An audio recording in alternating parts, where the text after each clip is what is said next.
My name's Angelo, and welcome to We Want Picks. This is the only channel dedicated to UFC fight picks and DraftKings lineups run by MMA insiders and professional fighters. Every week, I join Dan Kramer and Nick Newell, two longtime professional fighters that have fought at the highest levels on the planet, as well as Jacob Lyons, a skinny kid from Indiana. So join us every single week for our full fight card breakdowns, our individual fight card breakdowns, our betting guide, and our DraftKings lineups. Another fun day of fights. I hate that I had to say day and not night. I am just not a fan of these daytime fights, but they were fun. All of them except the Jim Miller fight were very fun, and we did pretty well. We didn't have a 6-0 lineup this week, but what we did do is nail our bets. DraftKings-wise, both Jacob and Dan's lineup won money in every single league we played them in. And for our bets, we killed it. I killed mine. I hit Dan Ho money line for plus 245. I hit Gamrot by stoppage for plus 300. Dan hit Gamrot fight does not go the distance for plus 150. And Jacob hit a 5-fight parlay. Had Marquez. That's my parlay. You guys did not remind me that that was my parlay. I just hit a 5-fight parlay for plus. I just won so much money. I forgot. Oh my God. Jacob had a big day today. He hit that 5-fight parlay, and he also nailed his lock of the week, Mackenzie Dern. And we'll cover that fight in a minute. And today he ran his third live stream. They seem to be going really well. You guys seem to really enjoy him. He definitely enjoys them. He just absolutely loves the fact that it is just him controlling the messaging, and he can just troll me all he wants while I'm in the comments. So you guys seem to enjoy him. And special shout out, thank you to Chris Jory and Denchichi. Hopefully I pronounced that right. I think it's Denchichi. You guys did a super chat. You donated some money, and that is genuinely appreciated. If you guys don't know what super chat is, it's basically a way to jump to the front of the line and donate some money when you're chatting during the live streams. A few weeks ago, we enabled that. We had a bunch of people coming to us saying, hey, I used your bets. I made some money, or I used your DraftKings lineups. I made some money. How can I support you? Let me give back. So we added super chat. So during the live streams, you can chat, throw a couple bucks, and then we added a donation link in the description. So anything is appreciated. You guys were more than generous today. Thank you very much.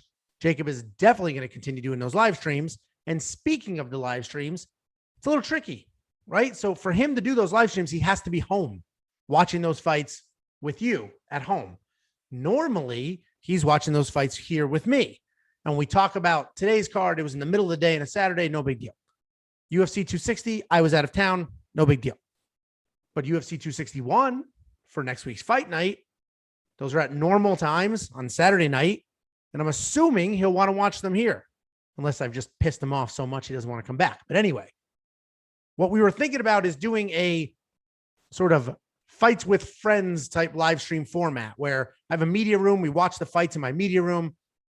We're thinking about investing in sort of a large conference room type camera, mounting it in the front of the room, and having that, film both Jacob, myself, while we watch the fights. We'll still interact and do all that stuff. So a little bit different format. Let me know if you're interested before we go out and invest in this giant conference room camera.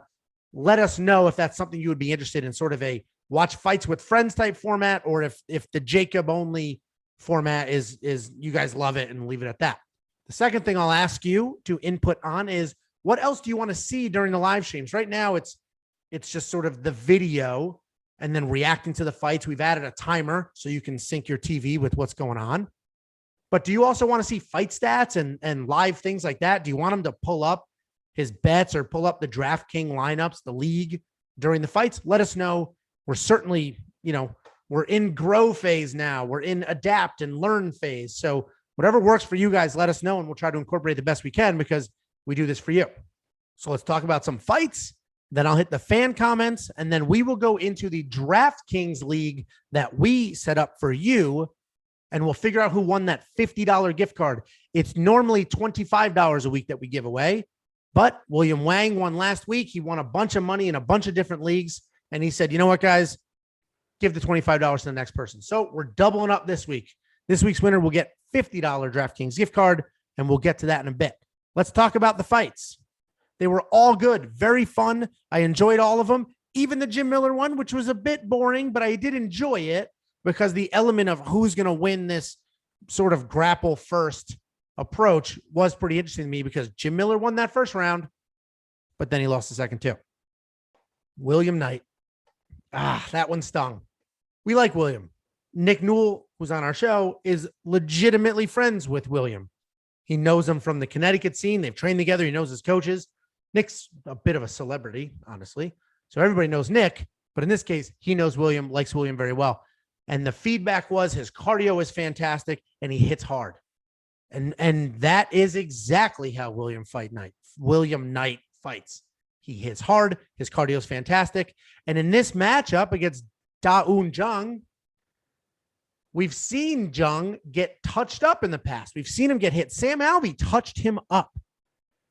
So we said, hey, William Knight, if he gets his hands on him the same way Sam Alvey did with William Knight's power, it is lights out. Lights out. And Jung, for the first time in his UFC career, decided to wrestle. Not one single takedown attempt or takedown in the rest of his UFC career. But tonight, takedown, takedown, takedown, takedown, takedown. Good news is Dan hit that bet. Dan hit the Jung bet. So he won that money line. He took home some money. Nick's buddy, William Knight, lost. De Castro versus Jardinho. This was a wild one. If you watch that individual breakdown video, it was so tricky to pick because Jardinho had been out for freaking 5 years, 4.5 years, something absurd.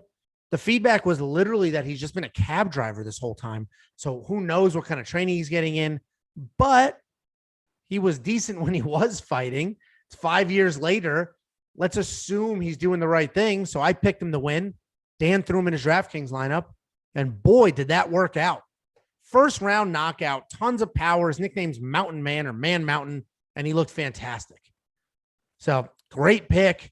That really helped Dan's lineup. So Dan actually took first in our competitive league, even though he had a loss in there because of all the points that he got from this fight and a few others. Hunter Azure versus Jack Shore was another fun one. That was a really fun one. They went at it. And it was close. The judges' scorecard wasn't very close, but that was a close-ish fight. That was a good fight. Jack Shore is everything the hype said he would be. So I'm a believer. Jack Shore, his hands looked really good, and his grappling was good as well. What surprised me the most was his takedown offense. So he did get taken down a few times. He got solid positioning, and we expected that from such a good jiu-jitsu guy. But his takedown offense was solid to me. That surprised me.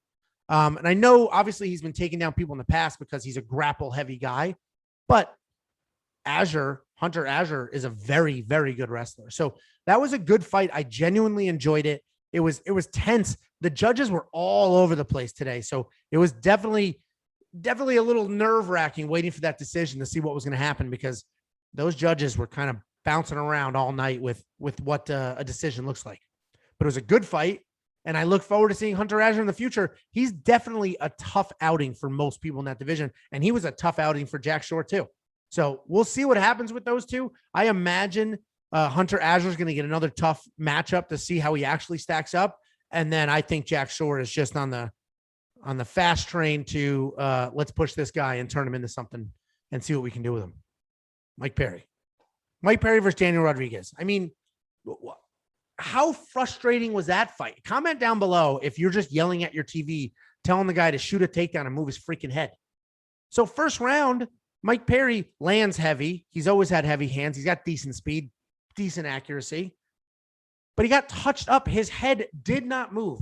His head was on a plane the entire time and didn't move. He's just throwing punches like this with his head right there. Maybe a tiny bit of movement, no actual movement. And he got hit every single time. Every time he got hit. Then he said, you know what? Let me grapple. Let me shoot a takedown. He gets a solid double leg, picks the dude up, slams him down, gets solid position, holds him there, controls it. And it's like, there it is. There's Mike Perry's path to victory. Takedowns. Now he knows he got touched up, but he shot a takedown, got the takedown, had solid control. That's how Mike Perry wins this fight. And then what did he do the next 2 rounds? Not move his head, get hit in the mouth, and not shoot takedowns. That was so frustrating. So frustrating. I don't know what the future holds for that guy. He's had issues outside of the cage. He's always been very entertaining inside of it, but a couple losses like these, it's tricky because who do you match him up against? Honestly, who do you match him up against? He's lost to the top tier guys, which is fine. There's plenty of middle of the road guys that are super exciting that make a good living, but now he's losing to those guys. So I don't know what you do with him. I'll definitely watch him fight again, but this point on, I'll have zero confidence in his ability to do exactly what he needs to do to win a fight. He found the path to victory in the first round and then just abandoned it after that. Very frustrating. Nina Nunes versus Mackenzie Dern. Dern was Jacob's lock of the week, and he said, Dern says she's going to get a first round submission. I'm riding that train. She's getting a first round submission. That's exactly what she did. So obviously Nina answer off for Nina Nunes is coming off a longer layoff, had a kid. And that's always tricky, right? You don't know what kind of training she got in. And honestly, she looked like she was in shape. We didn't have a ton of time, but I feel like there was two things going on. One, some ring rust for Nina. And two, I think Mackenzie Dern just said, forget it, right? She was started her career as that I'm the cute jiu-jitsu girl and I'm bubbly and you know, I'm going to fight a certain way and I only care about the grappling. And now she's a straight up mixed martial artist. I'm going to go out there, I'm going to throw bombs and I'm going to try to break you down. And that's exactly what she did. No character, just went out there, threw a ton of strikes. They weren't perfect, but what was interesting is she was very comfortable. She was very comfortable throwing as much as she did, as fast as she did, as hard as she did to set up that takedown. She got the takedown and her jiu-jitsu was amazing. We knew that. We expected that. That didn't surprise anybody. We talked about her striking as well. Her striking didn't surprise us either.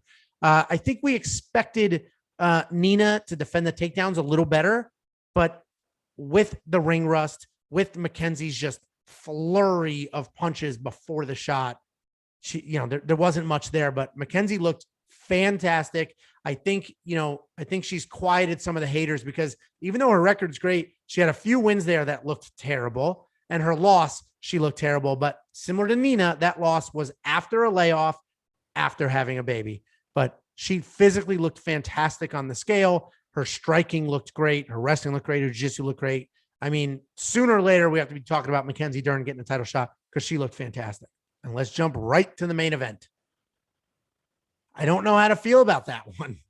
Marvin Vettori versus Kevin Holland was a fun fight, mostly. And in that first round, so let me be clear. I picked Marvin Vettori to win. Dan picked Marvin Vettori to win. Nick picked Marvin Vettori to win. Jacob had Kevin Holland to win. We all said Kevin's striking is very good. And Dan said it best, though, when he said, the problem is there's no way Kevin Holland learned how to wrestle or stand up on bottom in 3 weeks because we saw what Derek Brunson did to him. And that's exactly what happened in that fight. I will say, in that first round, I started to turn. I was like, oh my God, Kevin Holland's going to knock him out.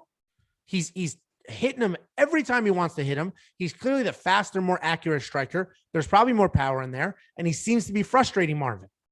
Marvin took him down and Kevin did not accept it. The commentators talked about Kevin's problem is he accepts the takedown. He's a good jiu-jitsu guy. So he'll just, sit and guard and not do much and get pounded on. But he didn't. He threw his legs up. He scrambled. He worked his way out. And I was like, oh man, Kevin Holland is here. He may win this fight. But then the wheels came off, right? Second, third, fourth, fifth, all looked pretty much the same. I think Marvin set a record for the most takedowns in a fight in that division. So, it didn't take a genius to know how to beat Kevin Holland, but Kevin Holland looked great. He absolutely 100% needs to work on takedown defense and scrambling. Scramble, because there were opportunities there where he did sort of accept the takedown. Where don't accept it, scramble it, make him pay for every single entry, make him pay for every single exit. And then you can do your stand-up and do what you want to do. I mean, go look at Chuck Liddell. Chuck Liddell was a great wrestler who never used his wrestling. His hands were fantastic. He wanted to do his hands. He wanted to throw his hands, and that's what he did. And his wrestling was for defense only. So take some notes and go that route. Get a phenomenal takedown defense so he can just continue to do that beautiful offense that he has. I actually think Kevin earned respect in this fight. I think he lost a ton of it versus Derek Brunson because he got beat so badly and just wouldn't stop running his mouth. And it just didn't make any sense. In this fight, he took it serious. He ran his mouth a little bit, but nothing absurd. It was, it was showmanship and gamemanship and trying to frustrate Marvin. And he was in that fight and he looked great in his feet. So two things happened tonight. Marvin Vettori looked very good. He's on a 5-fight win streak. There's big things in his future. And Kevin Holland looked good as well. I don't know if he's going to go down in weight, which is what his plan was, or what he's going to do, but I think he looked good. I genuinely think he looked good. I respect him for it. And if he gets matched up against another striker, I don't care who the striker is, I'm picking him. His striking looked fantastic. So it was a fun fight. It was a good fight. And hopefully you guys agree with me. And Kevin earned back some of the respect that he might have lost from his fight against Derek Brunson. So let's hit up some fan comments. As usual, we have a ton, and it is getting harder and harder to sift through these. But let's go through a few of the ones that I highlighted. So Dunchichi said, thanks for the weekly content. I haven't been able to do extensive research this week because I'm on vacation, but this video was just what the doctor ordered. Appreciate y'all's dedication and research. Well, thank you. We appreciate you watching, you commenting, you liking, you joined the live chat, you contributed with a super chat. So we appreciate it, right? It's a two-way street. We appreciate all the support from you, and we love to do this, and this is what we do. So we will be here every single week, breaking down fights, providing bets, DraftKings lineups, and everything in between. Then we have Mr. Mahir90. Love the content you guys have been putting out, and especially the Saturday betting tips. Thank you. Saving us all from a lot of Patreon fees of predictors. Please keep things this way. Owe you loads. So what he's referring to, I don't know if you guys know what Patreon is, but Patreon is sort of you pay a monthly subscription and then in return you get something. Sometimes it's your name across the bottom. Sometimes it's, special pre-releases or private things. So we don't do that. Everything that you see right now and for the foreseeable future is free. We film it. We put in our time. We put in our research. We put it out there for you for free. We're not charging anybody for our picks, for our lineups, to watch our content. Then we had from King Rob, what's your thoughts on potentially drafting both Vettori and Holland? Pros and cons if you guys could do for DraftKings. So what's interesting about that is we've talked about doubling up the main event, and we've done that in the past. Most notably, anytime there's a 145-pound belt in the line, doubling up that main's a great idea. Anytime, if you doubled up the main event when it was Wei Lee versus Joanna Jędrzejczyk, I think they both scored over 150. So doubling up the main has its home. This fight, I didn't advise it because I was worried Kevin Holland was going to do what Kevin Holland did, and that's get taken down, low output, and he's not going to score a ton of points. But Marvin obviously is going to score a ton of points. If Kevin won, it was going to be an early knockout, which means he would have gotten a lot of points and Marvin would have gotten none. The only time I would say double up the main event is if it is going to be a war and it's going to go 5 full rounds, because you need all of those points to make it worth it. The math that Dan likes to use when he doubles up the main is take the cost of the fighter A, take the cost of fighter B, add it together, and then divide it in half. And, you may end up with $8,000. And it's like, you know what? For $8,000, yeah, I would take both of these fighters at $8,000. So in that case, it makes sense. You'll know you're getting a loss, so you won't end up with a 6-0 lineup. But frankly, you don't need a 6-0 lineup to take money in these leagues. You just don't. And when we cover the fan league, you'll see that. And we won money. I used Jacob's lineup and Dan's lineup, and I won money in every single one of those larger 300,000, 100,000, 50,000 leagues. I took money home in every single one using their lineups, and neither one of those were 6-0. And the final comment from Brett Vigil, just discovered this, dope. Just get those damn names right. Come on, LOL. I'm hardcore here. Listen. I do my best. I try. I'm the one who messes up the names. Some of these names have like 11 consonants, a half of a vowel, and that's so hard to do. And I've watched other channels and they nail it. I don't know what kind of research they're putting in, what sort of tongue exercises they're doing. They're nailing those names. I'm not. I'm trying. I'll get better. But damn, man, some of these are really hard to pronounce. But after I hear it, then I'm good. But some of them are tricky. I will do my best. And there is never any disrespect intended. I hope somebody doesn't watch it with a similar last name or from that country and just furious at me because I butchered it, because my last name is Bodetti. My first name's Angelo, and I get Anthony Bondetti constantly. So it is what it is. I'll do my best. We'll see what happens. So let's jump into the DraftKings Fan League and see who won this week's contest. This week's winner gets $50, not the normal $25. So if you haven't seen these before, we've set up a free to enter fan league for you guys, free to enter contest every single week. And we, out of the goodness of our hearts, send the winner of that contest every single week $25. This week it's $50 because last week's winner did so well in all of his leagues and all of his contests that he said, you know what? I don't need the $25. Pay it forward. Give it to the next guy. So let's take a look at this week's and see what we've got going on here. So Joe Taro 4, you won with 550 points, which is a solid amount of points. 6 fighters. You almost got 100 points per fighter. And you went 5-1. So I just mentioned earlier, you can win these leagues without going 6-0. And obviously he won this league doing that, but these 550 points in the $350,000 sponsored league would have won $15 entry. I think it would have won like 80, 90 bucks. So it's not, you're not going to pay your mortgage with that, but you don't need to go 6-0 to win decent money, especially if you pepper this lineup all over the leagues. Anyway, you went Marvin Vettori. 156 points is ridiculous. And it's because of those takedowns, 11 takedowns, 5 points a takedown. That's a ton of points. That's why the new DraftKings scoring is really starting to favor wrestlers. The 5-point takedowns and then the control time really starts to add up. Mackenzie Dern, great pick, especially she was an underdog. She was an underdog. That's how she was Jacob's lock of the week. His lock of the week is only underdogs. Mackenzie was an underdog and looked that good.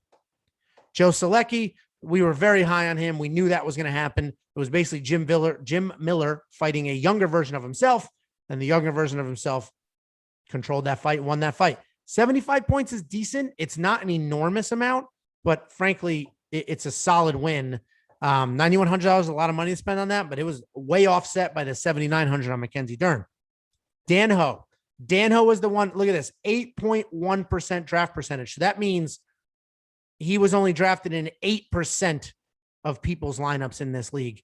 And damn, was he worth it. I bet on him to win. Dan had him in his lineup and he was worth it. $6,800 for 105 points, first round knockout. That was amazing. You went Jack Shore. We talked about that. He looked great. That was a really good fight. And honestly, Hunter Azure scored a good amount of points in a loss. He really did. And then you got smoked with a Palatnikov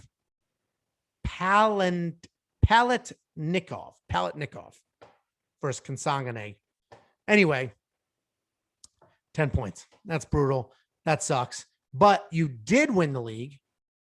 You are going to get the $50 gift card. So reach out, send us an email. If you go to the YouTube channel and look at the about part, my email address is in there, or comment down below here with your email address and we'll reach out and we'll get you hooked up. Let's take a look. King Larry always participates. King Larry always does well. You were edged out by 60 points here. And it looks like because you got 2 losses. William Knight, man. William Knight.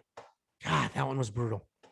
And Mike Perry, another brutal one. He scored 40 points, which honestly in a loss isn't the worst. What made it so frustrating is that should have been a win. Shoot a takedown and you win that fight.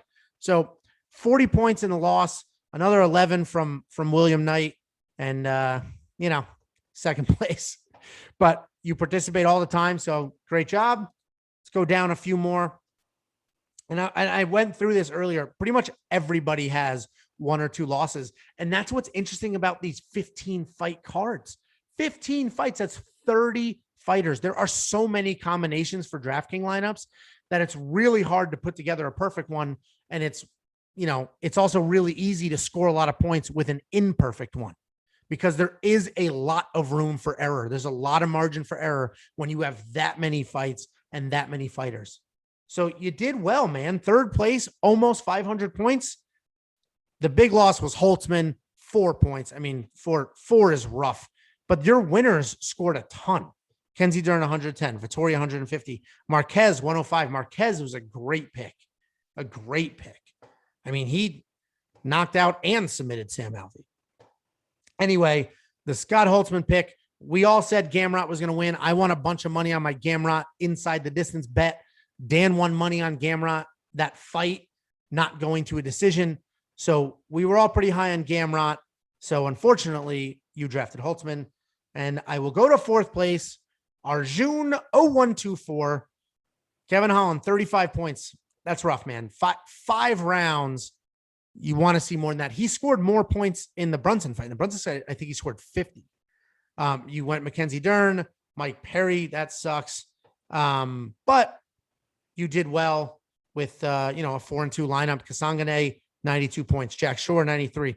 Gamrot, 107. So your two losses aren't even bad, right? You got 40 points in a loss, 35 points in a loss. But, anytime you've got more than one loss, you're probably going to be out of the money. But depending on what you got going on, there's always some hope. Thanks for joining this league, guys. Thanks for joining the contest. Continue to do so. We'll continue to give out the gift cards. Comment down below. I'm curious your thoughts on today's fights, your thoughts on moving the live streams to my media room, or you want to keep them where they are today. Up to you. Let us know. We're here. We're growing. We're evolving. So the more you give us for feedback, the better we're going to do and the better this channel is going to get. And finally, we have a big surprise in store for you guys. We're working out the final details, but we're going to be rolling out something new and very special in the not for next week, but the week after. But stay tuned for an announcement and stay tuned for some really cool new ways to do fantasy with UFC.